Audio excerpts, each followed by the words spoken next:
Les nouvelles de l'industrie sont présentées par Saint-Raymond, la ville de l'automobile.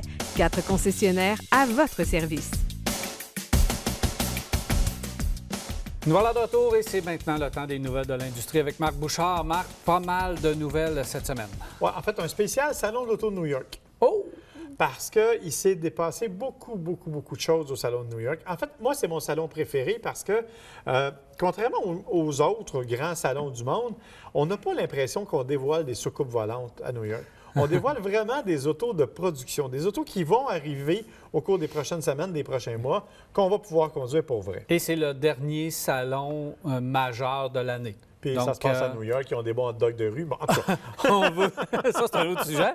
Mais on veut laisser aller nos nouveautés puis faire parler de nous le plus possible, donc dans le dernier salon. Exactement. Et c'est souvent, comme on le dit, c'est des voitures qui vont sortir au cours de l'été. Donc, avant que le prochain salon arrive. Donc, c'est assez important. D'ailleurs, Cadillac en a bien profité cette année parce qu'ils ont présenté un premier modèle qui s'appelle le XT4. Ils l'ont présenté 2 jours avant. Ça, c'est la nouvelle tendance aussi, en tout cas. Donc, c'est un petit utilitaire sport qui veut vraiment aller concurrencer les BM X1 et cette catégorie-là. Il est un peu plus spacieux que le X1, un peu plus petit que le X3. Donc, il se situe entre les deux. On a misé beaucoup sur l'espace arrière. Un tout nouveau moteur 4 cylindres 2 litres turbo de 237 chevaux. Moi, je pensais que c'était le même moteur qu'on retrouve dans le XT5 dans d'autres pays. Ouais. Pas du tout. C'est un nouveau moteur refait complètement parce qu'on m'a dit que Qui n'a rien à voir avec celui qui est dans le terrain? Rien du tout. Ah. Ça a été complètement refait à partir de zéro. Zéro. C'est un nouveau moteur et pour le moment, on n'est même pas capable de me dire, parce que j'ai parlé avec l'ingénieur responsable, et il n'a même pas été capable de me dire si on était pour réutiliser ce moteur-là dans un autre modèle. Oh. Pour le moment, c'est un stand-alone, c'est vraiment un moteur pour ça. Capacité de remorquage, 3500 livres. Donc, un véhicule quand même intéressant, rouage intégral de série, un habitacle qui a été vraiment amélioré, parce que j'ai eu l'occasion de m'asseoir dedans. Il devrait arriver au cours de l'été, on parle d'à peu près 45 000 $. Et on mise beaucoup parce que normalement, il devrait se vendre plus que le XT5 de par son format, de par la mode également. Et moi, ce que j'aime beaucoup, c'est que pour une des premières fois, avant même qu'il soit dévoilé, Cadillac laissait aller des annonces. Oui, on fait de la pub. Il y avait une campagne publicitaire qui donnait le nom du véhicule, mais qui ne le montrait pas. On montrait juste la forme des lumières. D'ailleurs, c'est très réussi à l'avant comme à l'arrière. C'est un très beau véhicule. Puis l'intérieur, comme je te dis, là, on a refait l'habitacle aussi. C'est vraiment une belle réussite. Honnêtement, j'ai bien hâte de l'essayer. J'ai hâte de voir ce que petit moteur va être capable de fournir aussi. Et on mise vraiment sur une clientèle, les premiers acheteurs de véhicules de luxe, si tu veux. Là. Tu as eu une berline, tu vas avoir un petit véhicule de luxe. C'est vraiment cette clientèle-là. À Cadillac maintenant, parce que juste avant que tu parles, je sais qu'il y en a beaucoup, là, mais Cadillac va devoir, ou GM va devoir revoir un peu la façon de faire avec Cadillac. Oui. Je suis persuadé que le gros succès de Cadillac va arriver quand ils vont séparer les Cadillacs. Où ils vont avoir une nouvelle salle de montre, où ils vont avoir des employés dédiés à Cadillac. On va devoir retravailler un peu notre plan d'affaires. Mais pour ça, il va falloir que, justement, il se trouve une personnalité aussi. Et ça, c'est pas fait non plus. Tu sais, au niveau design, au niveau design, on commence à l'avoir. Mais si je te parle de mon autre véhicule qu'ils ont dévoilé aussi au Salon de New York, c'est la Cadillac CT6 Turbo V8 550 chevaux. Alors, tu sais, on va dévoiler un petit 4 cylindres turbo 237 chevaux et une machine qui est absolument incroyable. Elle est super belle. C'est là pour concurrencer les E63S de Mercedes-Benz. C'est un monstre. Là. 550 chevaux, 627 livres-pieds de couple. On est dans le très sérieux. Sauf que ça va comment aux côtés de la XT4? T'sais, comment tu peux attirer une clientèle dans ta salle de montre en offrant des extrêmes comme ça? Bien, tu l'as chez Mercedes. C'est seulement que tu as l'impression que chez Mercedes, c'est correct parce que c'est une division unique à part. Oui. Tandis que GM, cette voiture-là va être à côté d'une Cruze, d'une Sonic puis d'une Spark. Effectivement. Donc, c'est ça qu'il va falloir juste retravailler un peu du côté de chez Cadillac. Puis là, on va pouvoir apprécier les modèles à leur juste valeur. Tout à fait raison.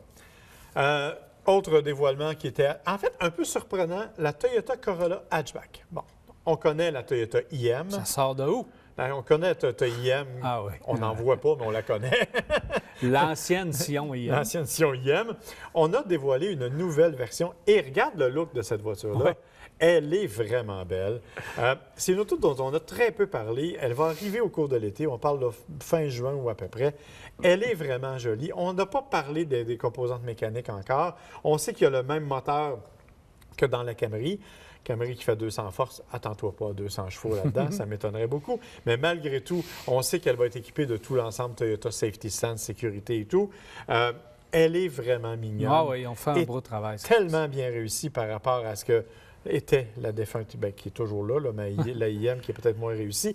Qui était, d'après moi, un secret bien gardé là, comme véhicule. Mais là, on a amené le design Toyota, puis on lance un peu vers où ce qu'on s'en va du côté du design chez Toyota. Oui, puis regarde la partie avant. Moi, j'ai beaucoup aimé.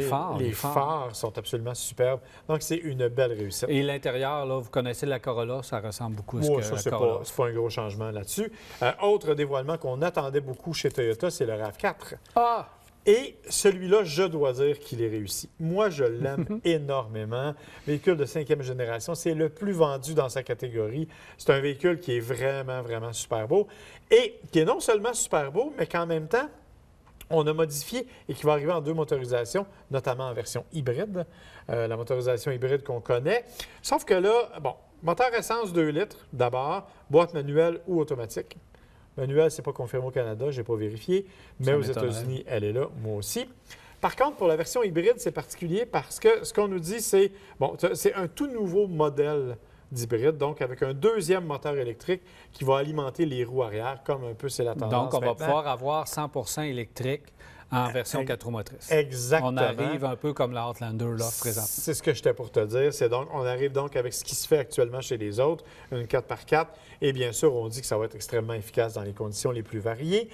On verra ce que ça va donner là aussi, mais il faut avouer que c'est vraiment mieux réussi que l'ancien. Mais tu es d'accord pour dire que là, on amène l'aspect un peu plus musclé, un peu plus camion. Puis on a tellement de SUV, on peut se le permettre du côté de chez Toyota. Je pense qu'il va avoir du succès puis il va continuer d'être encore le numéro 1 ou tout près. Probablement, parce qu'écoute, c'est un véhicule qui... Avoir la réaction des gens quand ils l'ont présenté, oui, il n'y a pas l'air d'un gros station comme il y avait l'air avant. Ouais. Il a vraiment l'air d'un utilitaire sport. Il est vraiment bien réussi. Évidemment, il y a plusieurs déclinaisons aussi. Le Limited, le Sport, un peu comme on le fait chez Toyota. Donc, on aura différents modèles, différentes finitions. Et on a bien ri parce que quand ils l'ont monté, là, vous le voyez sur la photo, il était monté sur une espèce de stand. Et quand ils ont essayé de le monter, ils avaient mis des planches de bois qui étaient mal retenues. Alors, les planches ont lâché. Écoute, ça a monté. OK. On a vu qu'il était capable de monter par-dessus des obstacles, mais je pense que c'était pas prévu. OK. Chez Hyundai, on parle de SUV. Tu connais le petit Kona qui vient d'arriver. Un beau petit véhicule, vraiment beau style. Mais là, on arrive avec le Kona électrique. Ça, on en a beaucoup, beaucoup parlé. C'est un véhicule très attendu. Et tu sais, quand on parle de voiture électrique, la principale clé, c'est l'autonomie. Mais là, chez Hyundai, on est sérieux. On parle de 400 km d'autonomie. Wow. Si ça se vérifie, et il n'y a pas de raison que ça ne le fasse pas, on parle d'une batterie de 150 kWh, de 750 kW, de 64 kWh plutôt, et d'un moteur de 150 kW, je m'excuse. 0-100, 7,6 secondes. Autonomie estimée jusqu'à 470 si on a la grosse batterie.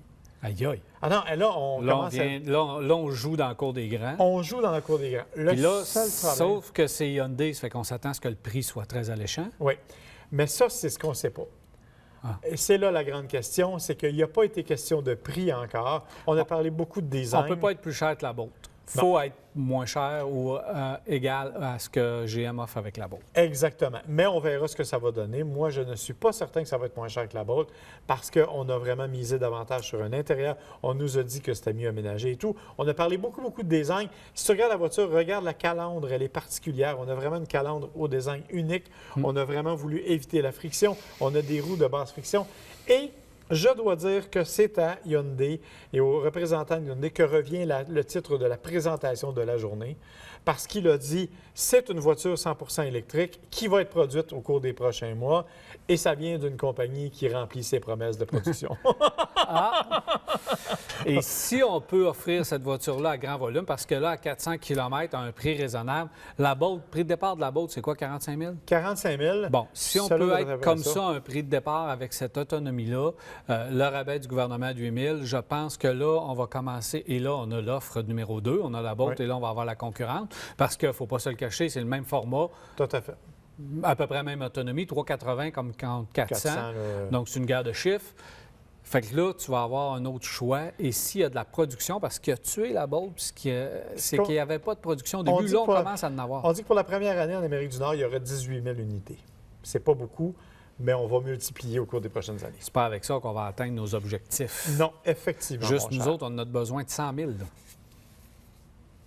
Je répondrai en présence de mon avocat. T'en as-tu une dernière rapide? Ou là, je pense qu'on a pas mal fait le tour, puisque la semaine prochaine, on reviendra sur ce qui reste, puisqu'il en reste beaucoup. Donc, la semaine prochaine, on continue parce qu'il reste encore plusieurs modèles à vous présenter. Merci, Marc. Ça fait plaisir. Alors, on s'arrête à Virage et on va.